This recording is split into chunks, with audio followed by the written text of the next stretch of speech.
Bismillahirrahmanirrahim and Assalamu alaikum. Welcome to all students in online mathematics class.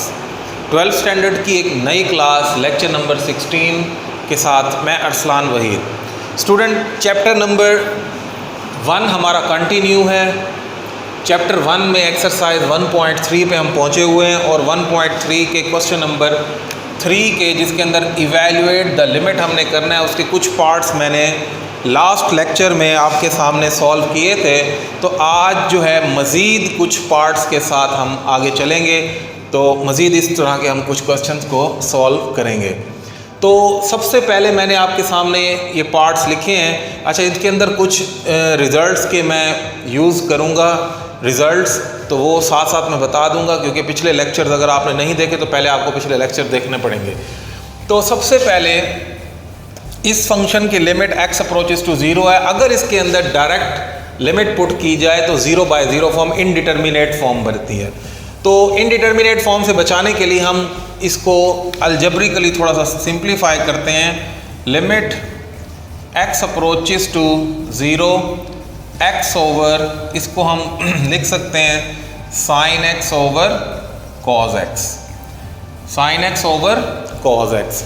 उसके बाद इसको मैं यूँ भी लिख सकता हूँ लिमिट x अप्रोचेस टू 0, ये डिनोमिनेटर जो है न्यूमिनेटर बन जाएगा, यानी इसको आप फर्स्ट पे ले जाएं cos x over sin x over x, यानी ये क्वांटिटी नीचे ले आए हो, इसको मैं ऊपर ले गया हूँ। इस तरह चेंजेस हम कर सकते हैं क्योंकि इसके नीचे एक फ्रैक्शन वाला जो है एक्सप्रेशन है, तो इसलिए चेंजेस हम कर सकते हैं। अब इसके बाद हमने क्या करना है कि एक न्यूमिनेटर है एक डिनोमिनेटर है। मैं लिमिट दोनों के लिए सेपरेट कर देता हूँ, क्योंकि लिमिट हमें अलाउ करती है कि अगर हमारे पास फंक्शन कोशेंट फॉर्म में हो तो हम न्यूमिनेटर और डिनोमिनेटर दोनों के लिए लिमिट्स को क्या कर सकते हैं, सेपरेट। तो यहाँ से मैं कहूँगा limit x approaches to 0 cos x over limit x approaches to 0 sin x over x। अब जब मैं लिमिट अप्लाई करूंगा दोनों तरफ, तो ऊपर जो लिमिट पुट करूंगा cos ऑफ 0, x की जगह 0 होगा तो क्या बन जाएगा, 1 बन जाएगा, डिवाइडेड बाय जब नीचे मैं लिमिट पुट करूंगा तो ये चीज़ भी क्या बन जाएगी, 1 बन जाएगी, और आंसर क्या आ जाएगा, 1। इसकी रीज़न आप दे सकते हैं क्योंकि लास्ट टाइम हमने एक प्रूफ देखा था कि limit theta approaches to 0 sine theta over theta is equal to 1 if theta is measured in radians. तो इस प्रूफ का रिजल्ट डायरेक्टली यूज़ करते हुए हमने इस लिमिट का जो आंसर निकाला वो क्या निकाला, 1 जो है इस लिमिट का आंसर बनता है। तो स्टूडेंट देख लें आप कि इस तरह आप लिमिट के क्वेश्चंस अगर ट्रिग्नोमेट्रिक फॉर्म में है तो उसको भी सॉल्व किया जा सकता है।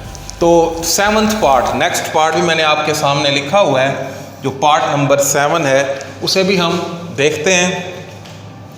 तो इसके अंदर देखें limit x approaches to 0 1 minus cos 2x। अगर डायरेक्टली लिमिट पुट की जाए, अगर मैं इसके अंदर डायरेक्टली लिमिट पुट करूं तो भी ये जो है 0 बाय 0 फॉर्म बनती है, यानी इनडिटर्मिनेट फॉर्म बनती है। तो इनडिटर्मिनेट फॉर्म से बचाने के लिए इसको ट्रिग्नोमेट्रिक फंक्शन को थोड़ा सा सिंप्लीफाई करता हूं मैं। इसको यूँ लिख सकते हैं limit x approaches to 0 1 minus cos 2x को मैं लिख सकता हूँ 2 साइन स्क्वायर ऑफ x, और डिवाइडेड बाय में है x के। मैंने कौन सा फार्मूला यूज़ किया, आपकी 11th स्टैंडर्ड की जो बुक है उसमें ये फार्मूला दिया हुआ है, 1 माइनस cos थीटा बराबर होता है 2 साइन स्क्वायर थीटा बाय 2 के। हाफ एंगल वाली आइडेंटिटीज़ में ये फार्मूला आपको गिवन है कि 1 माइनस cos थीटा बराबर होगा 2 साइन स्क्वायर थीटा बाय 2 के, यानी ये एंगल हाफ हो जाएगा, थीटा है तो थीटा बाय 2। अब यहाँ उसने x की बजाय 2x दे दिया है। अब अगर मैं 2x का हाफ करूं तो वो क्या बनेगा, वो x बनेगा। इसलिए इस फार्मूले को देखते हुए इसको मैंने 1 माइनस cos 2x को मैंने कन्वर्ट किया साइन में, यानी हाफ एंगल आइडेंटिटी यूज करते हुए, तो वो बना 2 साइन स्क्वायर ऑफ x। तो इस आइडेंटिटी का मैंने यूज किया। चलें लिख ही रहे, आप देख लें। उसके बाद अब मैं क्या कर रहा हूँ, इस 2 को लिमिट से बाहर निकाल रहा हूँ। 2 लिमिट x अप्रोचेस टू 0, क्योंकि ये भी हमें अलाउ करता है थ्योरम्स ऑन लिमिट्स जो हमने पढ़े थे, कोई भी कांस्टेंट नंबर आप बाहर निकाल सकते हैं। अंदर हमारे पास है sin x over x whole square, क्योंकि ऊपर भी sin x का साइन स्क्वायर ऑफ x था, नीचे भी x था। अब यहाँ पर मैं एक और थ्योरम का यूज करूंगा कि अगर कोई फंक्शन पावर वाला हो तो लिमिट पावर के अंदर इंप्लीमेंट हो सकती है, यानी 2 into limit x approaches to 0 sin x over x whole power आप 2 बना सकते हैं। अब इसके अंदर जो वैल्यू है देखें, बिल्कुल यही प्रूफ बन रहा है, यानी जब ये सिचुएशन क्रिएट हो जाए आप कह सकते हैं the value of this expression will be 1। तो इसकी जगह मैं 1 पुट कर सकता हूँ, तो ये बनेगा 2 into 1 का स्क्वायर विच इज़ आल्सो 1, तो आंसर इज़ 2। तो देखिए आप किस तरह हमने इस फंक्शन के भी लिमिट जो है वो कैलकुलेट कर लिया। आप इसे नोट करें, मैं नेक्स्ट पार्ट की तरफ मूव करता हूँ। जी स्टूडेंट, क्वेश्चन नंबर 3 का पार्ट नंबर 8 जो है वो मैंने आपके सामने लिखा है। पार्ट नंबर 8 में है limit x approaches to 0 1 minus cos x over sine square of x। अब इसमें भी अगर आप डायरेक्ट लिमिट पुट करते हैं, x को 0 पुट करते हैं, तो 1 माइनस कॉज ऑफ 0 1 हो जाएगा, 1 माइनस 1। ऊपर भी 0 बन रहा है, नीचे भी 0 बन रहा है, इनडिटरमिनेट फॉर्म बन रही है, तो पहले इसको अलजेब्रिकली सॉल्व करना होगा।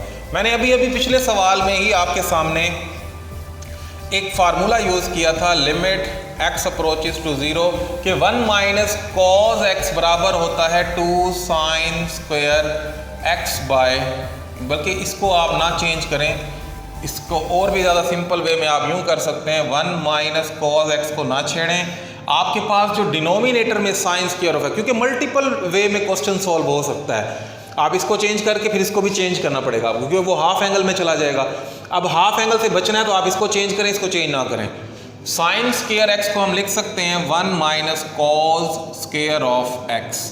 अब 1 minus cause square of x, 1 को 1 का स्क्वायर लिखा जा सकता है, तो इसको आप यूं कर सकते हैं, limit x approaches to 0 1 minus cos of x over, इसको फैक्टराइज करूं तो a plus B, a minus B वाले फार्मूले से 1 minus cos of x into 1 plus cos of x। ठीक है जी, तो ये 1 माइनस कॉज ऑफ x पूरा का पूरा expression 1 minus cos of x से क्या हो जाएगा, कैंसिल। आपके पास जो रिमेनिंग फंक्शन बचेगा वो सिर्फ ये बचेगा, limit x approaches to 0 1 upon 1 plus cos of x। अब आप लिमिट जब पुट करेंगे तो आपका फंक्शन इनडिटरमिनेट फॉर्म से बच जाएगा, यानी x की जगह 0 पुट करना है तो 1 plus cos of 0, cause of 0 भी क्या हो जाएगा, 1 हो जाएगा। The answer is 1/2। तो 1/2 जो है इस फंक्शन का लिमिट का जो है वो आंसर बनता है। तो नेक्स्ट पार्ट भी मैंने आपके सामने लिखा हुआ है, पार्ट नंबर 9, तो उसकी तरफ हम मूव करते हैं। पार्ट नंबर 9 में भी देखें कि हमारे पास limit theta approaches to 0 sine square theta over theta, sine square theta over theta है। अगर डायरेक्ट थीटा को 0 पुट किया जाए तो 0/0 फॉर्म बनती है। उससे अवॉइड करने के लिए आप क्या करेंगे, आप इसको यूँ लिख सकते हैं, limit theta approaches to 0 sine theta into sine theta. क्योंकि स्क्वायर है तो मैंने जो है उसको ब्रेक कर दिया है 2 हिस्सों में प्रोडक्ट की फॉर्म में। अब लिमिट सेपरेट कर देते हैं हम, limit theta approaches to 0 sine theta over theta dot limit theta approaches to 0 sine theta. ठीक है जी, तो इसका आंसर क्या बना, इसका आंसर तो बना 1, क्योंकि अभी आपको बताया था कि जो हम प्रूफ यूज़ करें तो एग्जैक्टली वही शक्ल बन गई है। अगर इसके अंदर मैं लिमिट पुट करूं साइन के थीटा की जगह, अगर मैं लिमिट 0 पुट करूं इस थीटा की जगह, तो आंसर साइन ऑफ 0 आप जानते हैं 0 होगा।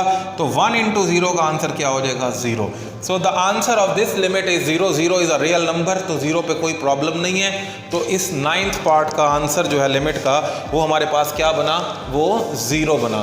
तो चलते हैं नेक्स्ट पार्ट की तरफ। जो स्टूडेंट पार्ट नंबर 11 मैंने चूज़ किया है, 10 पार्ट मैंने आप लोगों के लिए छोड़ा है और लास्ट पार्ट भी मैं आप लोगों के लिए छोड़ूंगा। तो एटलीस्ट 2 पार्ट्स तो आप लोग खुद ट्राई करें, अगर उसमें फिर भी कोई प्रॉब्लम है तो आप मुझसे शेयर कर सकते हैं। तो पार्ट नंबर 11 में देखें, limit theta approaches to 0 1 minus cos P theta over 1 minus cos Q theta. तो इसको पहले तो हम डायरेक्ट लिमिट तो नहीं पुट कर सकते, अभी मैं यही फार्मूला यूज़ करूँगा कि 1 माइनस कॉस थीटा बराबर होता है 2 साइन स्क्वायर थीटा बाय 2 के, यानी हाफ एंगल में कन्वर्ट किया जा सकता है। अब अगर यहाँ ऐसे लिखा हो 1 माइनस कॉस पी थीटा, तो किसके बराबर बनेगा 2 sine square P theta by 2 के। जो भी एंगल होगा उसको हम क्या कर देंगे, हाफ एंगल कर देंगे। Q होगा तो पी थीटा की जगह पी थीटा बाय 2 बना, Q थीटा होगा तो क्या बन जाएगा Q थीटा बाय 2। तो सबसे पहले तो मैं इसको ब्रेक करने लगा हूँ हाफ एंगल्स में। तो ये बना हमारे पास limit theta approaches to 0, 1 minus cos p theta की जगह आप ये यूज़ करेंगे। आप बेशक ये सामने मेंशन भी कर सकते हैं सिंस के 3 डॉट्स डाल के। तो ये बनेगा 1 माइनस कॉस पी थीटा बनेगा 2 sine square P theta by 2, और डिनोमिनेटर में जो आपके पास है वो बनेगा 2 sine square Q theta by 2, Q theta by 2।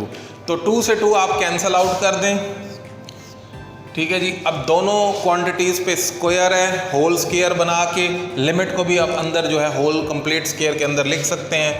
अब ये सिचुएशन बन रही है, limit theta approaches to 0 sine P theta over 2 over sine Q theta over 2 whole का स्क्वायर बना दें आप, क्योंकि दोनों क्वांटिटीज़ पे स्क्वायर है।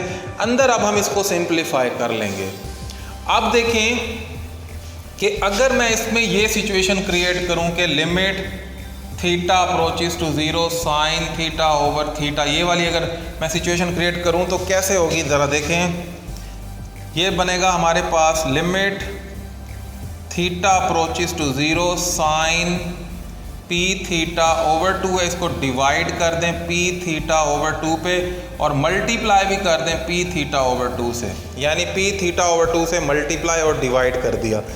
और डिनोमिनेटर में भी आप ऐसा ही करें, डिनोमिनेटर में भी आप ऐसा ही करें, मल्टीप्लाई और डिवाइड कर दें, ये होल स्क्वायर आ जाएगा। यानी लिमिट थीटा अप्रोचेस टू 0, ये इंपॉर्टेंट क्वेश्चन भी है, एग्जाम में आ सकता है, sine Q theta over 2 divided by Q theta over 2 into Q theta over 2। मैंने पहले भी ये बात बताई थी, मैं आज फिर बता रहा हूँ कि वेरिएबल से मल्टीप्लिकेशन और डिवीजन आप अपनी मर्जी से नहीं कर सकते। हाँ, इन दैट केस अगर वो आपको लगता हो कि कहीं ना कहीं कैंसिल हो जाएगा, तो इस वजह से ये मल्टीप्लाई और डिवाइड किया है, क्योंकि ये यूटिलाइज हो जाएगा फार्मूलेशन के अंदर, ये इससे कैंसिल हो जाएगा। अगर एक यूटिलाइज हो रहा हो दूसरा कैंसिल ना हो रहा हो, तो आप उस केस में आपको अलाउ नहीं है कि आप वेरिएबल से मल्टीप्लाई और डिवाइड करें। तो यहाँ अब हमारे पास देखें, थीटा से थीटा कैंसिल, 2 से 2 कैंसिल, बाकी सिर्फ और सिर्फ अब P और Q बचेगा। उसको मैं जो है इसको लिमिट कैलकुलेट करके खाली P रह जाएगा। तो अब देखें, इसके बाद मैं यहाँ लिख देता हूँ, ये अगर आपने फार्मूला नोट करना है तो आप कर सकते हैं। अब हमारे पास कुछ यूँ सिचुएशन है, लिमिट अगर मैं लिमिट पुट करूं डायरेक्टली, चलें यहीं पर ही देख लें आप, तो ये जो चीज़ है हमारे पास limit theta approaches to sine P theta over 2 over p theta over 2, तो लिमिट पुट करने के बाद ये चीज़ तो 1 बन जाती है। तो डायरेक्टली आप 1 डॉट पी ओवर, अब देखें नीचे भी वही फार्मूला कंप्लीट हो रहा है, limit theta approaches to 0 sine Q theta over 2 over Q theta over 2, ठीक है जी। ये चीज़ भी 1 बन जाएगी, खाली Q बच जाएगा। तो इसको भी हम ऐसे मेंशन करेंगे 1 इंटू क्यू होल का स्क्वायर। अब ऊपर सिर्फ और सिर्फ क्या बचेगा, P स्क्वायर, नीचे क्या बचेगा, Q square, which is our result, which is our answer. तो स्टूडेंट ये इंपॉर्टेंट क्वेश्चन है, फाइनल एग्जाम्स में अक्सर ये सवाल आया हुआ है, तो इसको अच्छी तरह देखें। अगर कोई बात अभी भी समझ नहीं आई तो आप मुझसे रब्ता करके पूछ सकते हैं, व्हाट्सएप नंबर पे भी आप पूछ सकते हैं। तो नेक्स्ट क्वेश्चंस की तरफ चलते हैं जी स्टूडेंट। एक्सरसाइज के नए सवाल की तरफ मैं मूव करने लगा हूँ। क्वेश्चन नंबर 4, जिसकी स्टेटमेंट है express each limit in terms of e. What is e? E is a mathematical number whose value is 2.7182 and up to so on. तो ये एक मैथमेटिकल नंबर है, और ये कहा गया है कि ये जो फंक्शंस जिसके अंदर n approaches to infinity 1 + 1 over n raised to power 2n, इसको इन टर्म्स ऑफ ई आप लिखेंगे। अब यहाँ पर भी एक जो है प्रूफ को हमने यूज़ करना है, जिसकी स्टेटमेंट मैं आपके सामने लिख देता हूँ कि limit n approaches to infinity 1 plus 1 over n raised to power n which is equal to e. ये एक प्रूफ है हमारी बुक में, जो कि हमने इसका प्रूफ भी हम करेंगे। जैसे पिछले क्वेश्चन के अंदर भी एक हमने एक्सप्रेशन का रिजल्ट यूज़ किया जिसका प्रूफ हमने करना है, तो इसका प्रूफ भी, एनालिटिकल प्रूफ भी इसका बुक में मौजूद है। तो अभी फ़िलहाल मैं इस एक्सप्रेशन को यूज़ करूँगा कि जहाँ भी ये सिचुएशन बनी कि limit n approaches to infinity 1 plus 1 over n whole raised to power n, यानी यहाँ जो वेरिएबल का रेसिप्रोकल है यहाँ वो वेरिएबल ओरिजिनल होगा, तो ये चीज़ किसके बराबर होगी? ई के बराबर होगी। इस रिजल्ट को यूज़ करते हुए हम इन क्वेश्चंस को, यानी क्वेश्चन नंबर 3-4 के जो पार्ट्स हैं इनको हम इन टर्म्स ऑफ ई कैलकुलेट कर सकते हैं। अब सबसे पहले जो पार्ट आपके सामने लिखा हुआ है वो है limit n approaches to infinity 1 plus 1 over n raised to power 2n। अब देखिए यहाँ अगर 2 ना होता तो ये n होता तो ये एग्जैक्टली e बन जाता, लेकिन इस 2 की वजह से एक्सप्रेशन को थोड़ा सा हमें रीराइट करना पड़ेगा। Limit n approaches to infinity 1 plus 1 over n raised to power n और होल पावर 2, इस तरह भी हम इसको लिख सकते हैं, क्योंकि लिमिट के थ्योरम्स अलाउ करते हैं कि आप लिमिट को पावर के अंदर ले जा सकते हैं। अब उस थ्योरम का यूज़ करते हुए, इस स्टेटमेंट का यूज़ करते हुए आप देखें तो ये तो एग्जैक्टली वही स्टेटमेंट बन गई है। तो हम इसको यूँ लिख सकते हैं कि इसकी जगह पे आप क्या लिखेंगे? e और होल पावर कितनी है? 2, तो क्या आंसर बनेगा? e²। तो आप देखें किस तरह हमने उस रिजल्ट का यूज़ करते हुए इस एक्सप्रेशन को इन टर्म्स ऑफ ई कैलकुलेट कर लिया है। नेक्स्ट पार्ट भी मैंने आपके सामने लिखा हुआ है जिसको मैं सॉल्व कर देता हूँ। 3 पार्ट्स मैंने सॉल्व करने हैं, इंशाल्लाह बाकी पार्ट्स जो है हम नेक्स्ट लेक्चर में सॉल्व करेंगे। तो सेकंड पार्ट देखें, limit n approaches to infinity 1 plus 1 over n whole power n/2 दिया हुआ है। तो होल पावर में उसने थोड़ी सी चेंजेस की हैं। Limit n approaches to infinity 1 plus 1 over n power n आप होल पावर बना सकते हैं 1/2, क्योंकि जब आप इससे मल्टीप्लाई करेंगे तो n/2 ही बनेगा। अब ब्रैकेट के अंदर देखें आप, ये तो e बन चुका है। उस प्रूफ के तहत आप 3 डॉट्स सिंस के डाल के हवाला भी दे सकते हैं, अदरवाइज डायरेक्ट आप कह सकते हैं दिस इज e, तो whole power e raise to power 1/2, this is the answer. और third part which is important examination point of view से, इसमें प्लस की बजाय माइनस दिया हुआ है। प्लस की बजाय क्या दिया हुआ है? माइनस दिया हुआ है, लेकिन हमने प्लस के साथ प्रूफ देखा है तो इसको पहले कन्वर्ट करना होगा। Limit n approaches to infinity 1 plus -1 over n raised to power n। अब प्रूफ ये कहता है कि यहाँ जो भी नंबर होगा, जो भी एक्सप्रेशन होगा उसका रेसिप्रोकल हो। यहाँ नेगेटिव है तो ऊपर भी नेगेटिव होना चाहिए। उसके लिए मैं क्या करता हूँ ज़रा देखें। Limit n approaches to infinity 1 plus -1 over n raised to power -n whole power -1। देखें जी, मैंने 2 दफ़ा -1 पावर डाल दिया है। अगर आप इस पावर को इस पे इम्प्लीमेंट करते भी हैं तो आंसर पॉजिटिव हो जाएगा। तो ये जो चीज़ ब्रैकेट के अंदर है ये e बन चुकी है, क्योंकि इस e की कंडीशन को ये पूरा करिए तो आंसर क्या बनेगा? e रेज टू पावर -1, जिसको आप क्या लिख सकते हैं? 1 over e भी लिख सकते हैं। चले 1 over e जो है आप इसको मेंशन कर सकते हैं। तो स्टूडेंट देखा आपने किस तरह हमने एक प्रूफ का यूज़ करते हुए हमने इन क्वेश्चंस को, इन लिमिट वाले क्वेश्चन को इन टर्म्स ऑफ ई एक्सप्लेन जो है वो कर दिया। तो आज के लिए इतना ही काफ़ी है। आप इसके मजीद क्वेश्चंस खुद भी ट्राई कीजिएगा, इससे कुछ पार्ट्स और हैं जो आप लोग खुद कर सकते हैं। मैं इंशाल्लाह नेक्स्ट वीडियो में इन्हीं क्वेश्चंस को मजीद लेके आपके सामने हाजिर हूँगा। तो अगले लेक्चर तक के लिए इजाज़त दें। अल्लाह हाफिज़।